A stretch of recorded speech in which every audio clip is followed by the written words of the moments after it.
దుస్థితి ఎదురవుతోంది. ఇంతలో ఎంత మార్పు? ఇప్పుడు వరంగల్లో అభ్యర్థిని పెడదామంటే దొరకట్లేదట. ఇన్నాళ్లు బాబు మోహన్ను పట్టించుకొని KCR Warangal MP ticket offer చేసేందుకు ఆయనకు ఫోన్ చేసినట్లు ప్రచారం జరుగుతోంది. బాబు మోహన్ ప్రస్తుతం ప్రజాశాంతి పార్టీ తెలంగాణ అధ్యక్షుడిగా ఉన్నారు.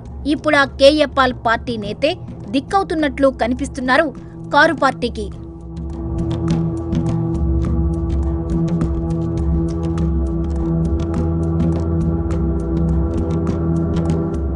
ఫోన్ ట్యాపింగ్ ఇష్యూ దుమారం ఇప్పట్లో సద్దు మనగేలా కనిపించడం లేదు. అసాంఘిక శక్తులు మావోలపై ఫోకస్ పెట్టాల్సిన ట్యాపింగ్ వ్యవహారాన్ని గత బీఆర్ఎస్ ప్రభుత్వం రాజకీయ ప్రయోజనాలకు వాడుకోవడంతో అధికారులు దాన్ని ఓ దందాగా మార్చేశారన్న చర్చ జరుగుతుంది. త్వరలోనే సూత్రధారుల పాత్రను సాక్ష్యాధారాలతో నిగ్గు తేల్చేందుకు దర్యాప్తు బృందం రెడీ అవుతుంది. అందుకే ట్యాపింగ్ పై విచారణ మొదలైనప్పటి నుంచి బీఆర్ఎస్ నేతల గుండెల్లో రైళ్లు పరిగెడుతున్నట్లు కనిపిస్తున్నాయి.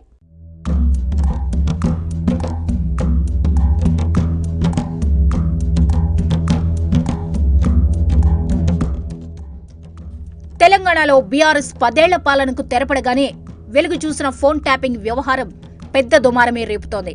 పొలిటికల్ సర్కిల్స్ లో కలకలం రేపుతున్న ట్యాపింగ్ ఉదంతం బీఆర్ఎస్ ముఖ్యుల్లో ఎవరికి చుట్టుకుంటుందో అన్న ఉత్కంఠ రేగుతోంది. ఆ క్రమంలో దాంతో తమకు సంబంధం లేదంటే తమకు సంబంధం లేదని కొందరు వివరణలు కూడా ఇచ్చుకుంటున్నారు. దర్యాప్తు చేసి చర్యలు తీసుకోండి అంటూ ఇంకొందరు డాపు ప్రదర్శిస్తున్నారు. తాజాగా మాజీ మంత్రి కేటీఆర్ ఇదే ఫోన్ ట్యాపింగ్ ఇష్యూపై తీవ్ర స్థాయిలో మాట్లాడుతున్నారు. దమ్ముంటే దర్యాప్తు చేసి పట్టుకోవాలని అంటూనే భయపెడితే భయపడేవాడు ఎవ్వడూ లేడని అనడం చర్చల్లో నలుగుతోంది. తాజాగా మల్కాజ్గిరి సెగ్మెంట్ నేతలతో భేటీ సందర్భంగా కేటీఆర్ మరో అడుగు ముందుకేసి ట్యాపింగ్ గురించి ఓ మాట అన్నారు. చేస్తే గీస్తే దొంగలవి 1-2 కేసీఆర్ చేసి ఉండొచ్చని, అయినా అది పోలీసుల పనిని కవర్ చేసుకునే ప్రయత్నం చేశారు. పనిలో పనిగా తమ ప్రమేయం లేదని పరోక్షంగా చెప్పడానికి చూశారు. నిజానికి ట్యాపింగ్ చేయాలంటే చట్టబద్ధంగా కేంద్ర హోంశాఖ అనుమతితో భారత్ తీసుకొచ్చిన డివైజ్లతో, అది కూడా ఉగ్రవాదులు మావోయిస్టులపై ఫోకస్ పెట్టాలి. కానీ తెలంగాణలో అలా జరగలేదన్న అభిప్రాయం ఉంది.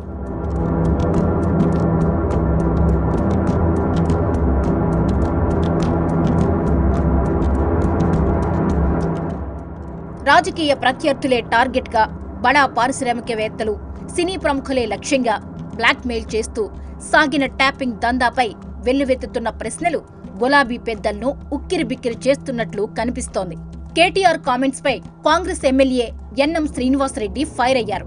కేటీఆర్ వీరంగం, మేకపోతు గాంభీర్యం అంటూ విమర్శించారు. పరిస్థితి చూస్తుంటే కేటీఆర్ జైలుకు వెళ్లాల్సిందే అంటూ చెప్పుకొచ్చారు. చెల్లెలు కవిత తీహార్ జైల్లో ఉంటే ఒక్క ఎమ్మెల్సీ సీటు కోసం అన్న కేటీఆర్ గోవాలో క్యాంప్ రాజకీయం నడపడమేంటని ప్రశ్నించారు.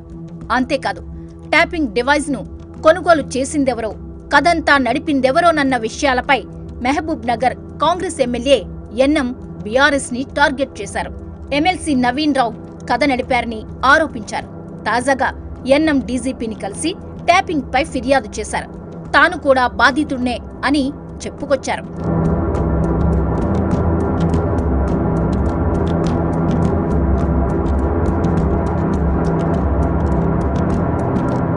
అటు ఫోన్ ట్యాపింగ్ బాధితులంతా ఒకటవ్వాలని బీజేపీ నేత రఘునందన్ రావు అంటున్నారు. తాజాగా డీజీపీని కలిసి కంప్లైంట్ చేశారు. ధైర్యంగా అంతా ముందుకు రావాలని పిలుపునిచ్చారు. కేసీఆర్, కేటీఆర్, హరీష్ రావులను ముద్దాయిలుగా చేర్చాలని డిమాండ్ చేశారు. ఓవరాల్ గా ఫోన్ ట్యాపింగ్ వ్యవహారం క్లైమాక్స్ కు చేరుతున్నట్లే కనిపిస్తోంది. ప్రభాకర్ రావుకు ఆదేశాలు ఇచ్చిందెవరో క్లారిటీ రానుంది. జిల్లాలకు విస్తరించిన ట్యాపింగ్ నెట్వర్క్ తో ఎంతమంది నష్టపోయారన్నది తేలాల్సి ఉంది. ఈ విషయంలో ట్యాపింగ్ బాధితులంతా బయటకు వస్తే దర్యాప్తు వేగవంతమవుతుందని అంటున్నారు విచారణాధికారులు. బలమైన సాక్ష్యాధారాలు ఉంటే కింగ్ పిన్లను చట్టం ముందుకు తీసుకొచ్చే ఛాన్స్ ఉందంటున్నారు న్యాయ నిపుణులు.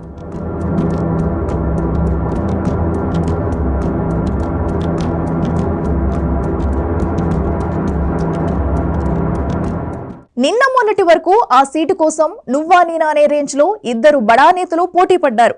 సై అంటే సై అంటూ మాటల యుద్ధానికి తరలేపారు.